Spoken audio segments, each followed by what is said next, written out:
Ce jour dédié pour la Refoua Shlema, la guérison complète et rapide de Yael Badina Dvora Bezrat Hashem. Dans le cadre de notre rubrique Les jours de Parasha, Parashat Shoftim, les versets 8 à 11 du chapitre 17 de Dvarim, donc au début de notre Parasha, c'est encore dans Rishon, parlent d'un élément extrêmement important de la Torah, qui est la mitzvah de la Torah, écrit dans la Torah, on va voir tout de suite, d'écouter les grandes des générations, les grands rabbins, les grands Torah. Ici, dans le texte, c'est marqué les Kohanim, les Lévi'im et les juges. Alors aujourd'hui, les Kohanim, les Lévi'im, on n'a plus de temple, mais on a les juges. C'est quoi un juge? C'est pas quelqu'un qui a un chapeau un peu tordu comme ça et qui tape avec un marteau sur le... D'accord? Un juge, c'est quelqu'un qui va juger d'après la Torah. Qu'est-ce que la Torah dit? Et dans le verset 11, verset 10, on va commencer déjà. Vasita al pi adavar asher yagidu lecha min hamakom hahu asher yivchar Hashem. Tu feras d'après la chose qu'ils te diront de faire, de cet endroit-là, par l'époque où il y avait le temple, que Dieu choisira, et tu garderas de faire tout ce qu'ils te diront. Après, on rajoute encore un verset. Al pi Torah asher yorucha, d'après la Torah qu'ils vont t'enseigner, et les lois qu'ils vont te dire, tu feras. Tu ne bougeras pas de ce qu'ils te diront, ni à droite, ni à gauche. Ce supplément-là, tu ne bougeras pas de ce qu'ils te diront, ni à droite, ni à gauche, il est en trop. Si tu m'écris une fois, tu feras d'après tout ce qu'ils te diront. Après, tu répètes encore, d'après tout ce qu'ils vont t'enseigner, etc. Pourquoi tu dis ne pas bouger ni à gauche, ni à droite? C'est en trop. Rachid dit, c'est que le message d'Israël ont rajouté cela pour expliquer ce rajout ici qui est inutile. Même s'il te dit sur la gauche-droite, même s'il te dit sur la droite-gauche. Toi, tu as l'impression, tu lis maintenant la Torah, tu as compris un truc comme ça. Vient le Talmud, le sage d'Israël te dit non, c'est tout le contraire. Mais je ne comprends pas, c'est écrit comme ça. Mon cher ami, qu'est-ce qui a plus d'importance, l'écrit ou l'oral? Réponse, l'oral. L'oral. Et ça, c'est assez surprenant. Écrit, c'est mon cher Rabbeinu, qu'est-ce que vous voulez maintenant en tant que rabbin? Alors, Moshe Rabbeinu a écrit, tu écouteras les rabbins pour tout. Même si tu dis sur la gauche-droite, même sur la droite-gauche. Attention, les vrais rabbins, les grands Torah. Tu as beaucoup de mouvements dans le peuple juif, une vingtaine de mouvements qui sont levés avec des soi-disant rabbins. Et c'était pas des grands de Torah. Ils ont rajouté un petit rajout, enlevé une petite partie. Tous. Il n'y a aucun mouvement qui a tenu le coup, tous sont partis en cacahuète. Il y en a encore aujourd'hui. Les réformistes, les Massortis, les Bennett par exemple, d'accord, il porte une kippa, d'accord, mais il est complètement out, d'accord, il fait ce qu'il veut, ce n'est pas les rabbins qui vont lui dire quoi faire, pas les grands de Torah. Tout cela, ils sont hors de la promesse que Dieu a donnée, que le peuple d'Israël est un peuple éternel. Ils sont par exemple les chrétiens. À la base, les chrétiens, c'était des bons juifs. Est venu leur idole, d'accord, et a fait quelques petites réformes, je vais rien lui changer, etc., plus psychologique, le port c'est plus spirituel, moi je dis port spirituel, etc. Bon, aujourd'hui quelqu'un va dire que les chrétiens c'est les juifs. Les seuls qui disent que les chrétiens c'est les juifs, c'est les chrétiens eux-mêmes, d'accord? Ils disent qu'ils sont le Vérus Israël, le vrai Israël, nous on est le corpus Israël, le corps d'Israël. Mais on comprend bien que quand on dit juif, c'est nous, c'est pas eux, d'accord? Donc c'est un point super important. Il y a une Gemara super intéressante dans Traité Shabbat, pages 11 et 12. Il y a une Mishnah, dont vous lisez presque tous les vendredis soirs, c'est qu'on n'a pas le droit, l'oikra oraner, on n'a pas le droit de lire Shabbat à la lumière de la bougie. Il faut expliquer pourquoi. À l'époque, les bougies, ce n'étaient pas les bougies en paraffine qu'on connaît, ni encore moins les lampes électriques. C'était une lampe à huile, au bout il y avait une mèche, on mettait de l'huile dedans, et au bout d'un moment, quand l'huile commence à se vider, alors il faut soulever un peu, la lampe à huile est comme ça, là il y a la mèche, maintenant l'huile se vide, donc il y a moins de lumière, alors tu fais comme ça tu penches un peu la lampe à huile, comme ça l'huile vient vers la mèche, et de nouveau la mèche, elle fait une plus grande flamme.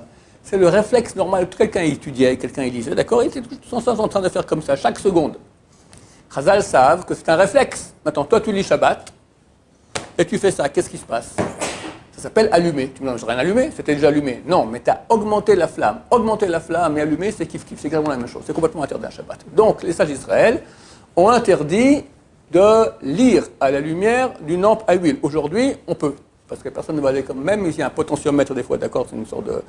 Tu peux varier la lumière, c'est permis, il n'y a aucun problème. Ok, mais à l'époque encore, il y avait les lampes à huile, il y a pas longtemps, il y a un siècle, il y avait presque que ça ici en Israël, c'était interdit, d'accord, les gens étudiaient la nuit, par cœur, mais pas sur un texte. Ou il y a un garde.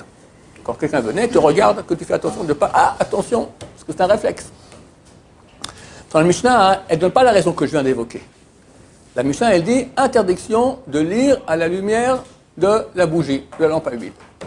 Une braïta c'est un commentaire de la Mishnah, vient et explique pourquoi. Parce qu'on a peur que tu vas bouger la lampe à huile. Ce n'est pas marqué ça dans la Mishnah. Ça, c'est la braïta, le commentaire qui explique le pourquoi de la Mishnah.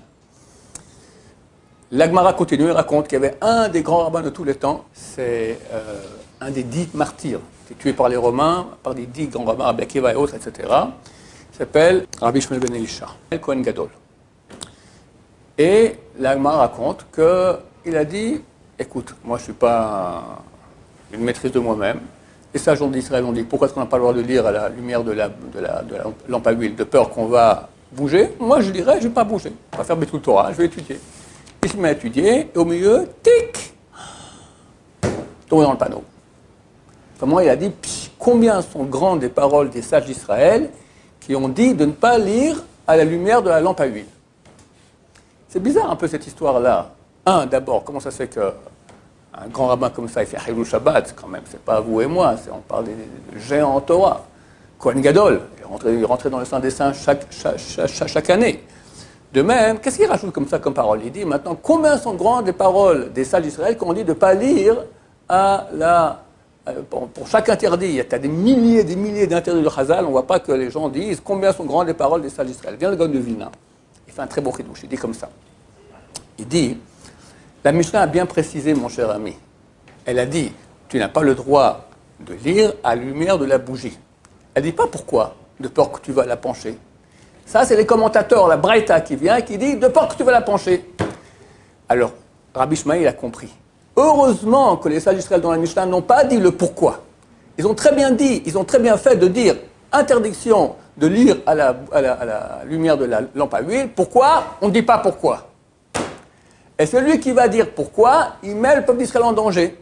On voit que dans la Torah, il n'y a jamais marqué le pourquoi des raisons, le pourquoi des interdits ou des mitzvot. Pourquoi on ne mange pas du porc, pourquoi les tefillin, pourquoi tzitzit. Il y a 2 mitzvot que c'est écrit. À propos du roi d'Israël, c'est marqué, il n'a pas le droit d'avoir beaucoup de femmes, pas plus de 18, c'est pas mal, et pas beaucoup de chevaux. Et la Torah dit pourquoi. S'il aura beaucoup de femmes, elles vont lui tourner la tête. Beaucoup de chevaux, les beaux chevaux à l'époque, les étalons se trouvaient en Égypte. Dieu, en sortant d'Égypte, il nous a dit, vous ne rentrerez plus en terre d'Égypte, de peur qu'on va ramener des Juifs en terre d'Égypte pour aller s'occuper là-bas, trouver des bons étalons, etc. On va ouvrir des écuries et on va faire du commerce, et comme ça, des Juifs vont aller habiter là-bas. Le roi Salomon s'est dit, moi je suis le plus sage de tous les hommes, c'est marqué, c'est vraiment le plus sage de tous les hommes, moi je vais transgresser ces 2 choses-là, et je ne vais pas tomber dans le panneau. Ni les femmes vont me tourner la tête, ni je vais envoyer les Juifs en terre d'Égypte. Il a transgressé ces 2 interdits, il est tombé dans le panneau dans les 2. Et les femmes vont tourner la tête, et il a ramené des Juifs en terre d'Égypte. Donc c'est les paroles que dit Rabbi Elisha ben Shmuel Kohen Gadol. Combien sont grandes les paroles des sages qui n'ont pas dit la raison. Ça c'est dans le commentaire, mais la Mishnah qui est l'essentiel, elle n'a pas dit la raison. Ça c'est une explication. Deuxième qui est très belle et très profonde, c'est pas du Gaon de Vilna, c'est la suivante. Pourquoi il a dit combien sont grandes les paroles des sages? Et comme je vous parle avant, comment ça se fait que Rabbi Elisha ben Shmuel Kohen Gadol, ce grand rabbin, il fait Chilul Shabbat. Chilul Shabbat, quelqu'un m'a écrit dernièrement, il a des problèmes de santé, etc. Comment il va faire à Kippour et comment il va faire pour les fêtes? Il ne va pas poser la question pour Shabbat. Alors je lui ai répondu, vous faites comme si certaines choses sont permises, etc. Mais sachez que vous posez la question pour Kippour et les fêtes. Et comment on fait Shabbat? Shabbat, c'est bien plus important que Kippour et les fêtes. Quelqu'un qui transgresse Kippour, il a transgressé interdit le karet. C'est grave. Mais il transgresse Shabbat, c'est et karet et mort du Beddin. Peine capitale à l'époque du Temple. C'est beaucoup plus grave. Et la pire, ce qu'il a, d'accord? Alors comment Rabbi Elisha ben Shmuel Kohen Gadol, comme ça, il bouge la bougie? Et là, c'est pas un chidouche, c'est une réalité extrêmement vraie. La Torah nous ordonne d'écouter les sages d'Israël. Ce sont les versets. Alors, qu'est-ce qui se passe si je ne vais pas écouter? À vrai dire, pourquoi est-ce que les sages d'Israël viennent? Ils mettent des barrières, d'accord? Ok, moi je ferai attention, je vais transgresser la barrière, mais je ne vais pas arriver à l'interdit grave de la Torah. Il y a beaucoup de barrières autour de l'interdit grave. Par exemple, c'est écrit dans le traité Brachot, celui qui rentre le soir à la maison et il mange un peu et il va dormir un peu, avant de faire vite, il est passible de mort. Pourquoi? Il a transgressé un interdit des sages d'Israël qui ont interdit de manger et de dormir avant de faire Kriyat Shema. Le Kriyat Shema, il y a ça de la Torah de lire Kriyat Shema le soir, ont interdit de manger un repas de pain, d'accord, et de dormir, parce que qu'est-ce qui se passe? Tu manges un peu, tu vas dormir, tu te lèves, et comme les gens m'ont crié des envois, il s'est réveillé à 7h du matin, d'accord, il a raté Kriyat Shema, trop tard Balthazar, d'accord? Quelqu'un peut dire, je vais transgresser la barrière et je ferai attention. Alors, il faut comprendre une chose, qu'après que la Torah a dit, écoute les sages d'Israël, quand les sages d'Israël mettent une barrière, ça devient de la Torah. Et lorsque tu fais une brèche dans cette barrière-là, tu transgresses l'interdit, tu deviens beaucoup plus vulnérable au Yetzirah, plus qu'avant. Ce n'est pas la barrière des sages d'Israël. Il n'y avait que l'interdit. Ok, tu as un Yetzirah normal. Le Yetzirah peut te pousser, le mauvais penchant peut te pousser à faire l'interdit, mais tu peux aussi te retenir. Quand il y a une barrière, et toi tu dis, je transgresse la barrière, mais que la barrière, je ne vais pas arriver à l'interdit, par le fait que tu transgresses la barrière, tu deviens beaucoup plus vulnérable. Parce que dans le ciel, déjà maintenant, tu as fait un péché. Donc déjà, le Yetzirah, il t'a attrapé, et il te tire, et tu n'arrives pas à te retenir. Il y a un exemple classique pour cela. Bientôt vous mariez, Bézat Hashem, monsieur Assous qui est déjà marié, il saura de quoi je parle. Il y a des périodes où la femme est interdite à son mari. Maintenant, si on a relation avec elle, c'est extrêmement grave. Les sages d'Israël ont mis en place toutes sortes, on appelle ça des Ne'achaka, des lois d'éloignement entre l'homme et sa femme. Par exemple, voilà, regarde Gary, ça c'est mon mouchoir, je te passe mon mouchoir, prends-le, là, tu me le rends. Il y a un problème à ça? Non. Attends, si tu es une femme, il y a un problème à ça? Non. Je peux donner, quand tu vas acheter un paquet de mouchoirs, ou tu vas acheter n'importe quoi, un paquet de frites à l'épicerie, elle te met un peu d'argent dans la main. Quoi. Il y a un problème, elle ne t'a pas touché. Ça n'a aucun problème. Avec sa femme, c'est interdit. Quand la femme est interdite, c'est interdit. Pourquoi? Parce qu'il y a comme un petit contact. Avec une femme étrangère, c'est permis. Une fois, un de mes voisins, le pauvre, sa femme, en plein Shabbat, elle a fait une fausse couche. D'accord? On appelle l'ambulance, etc. Et je vois, il prend la civière. Il n'a pas le droit. Il n'a pas le droit. Civière, c'est une sorte de lit portable comme ça pour la mettre dans l'ambulance.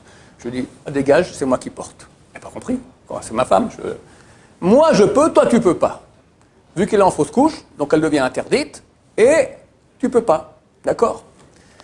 La Gemara raconte qu'un goy, il a posé la question à un des rabbins de la Mishnah. Je ne comprends pas. Tu me crois que le mari ne va pas faire des bêtises avec sa femme? Ils sont dans la même chambre. C'est sa femme. Elle est en robe de chambre, en pyjama. Ça fait déjà 12 jours qu'il n'a rien fait avec elle. Il a super envie. Elle ne me dit pas qu'il n'y a rien qui va se passer.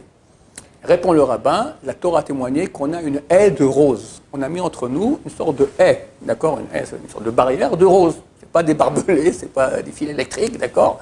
Une haie de roses. Tu peux transgresser. Mais cette haie, elle nous protège. Et c'est phénoménal.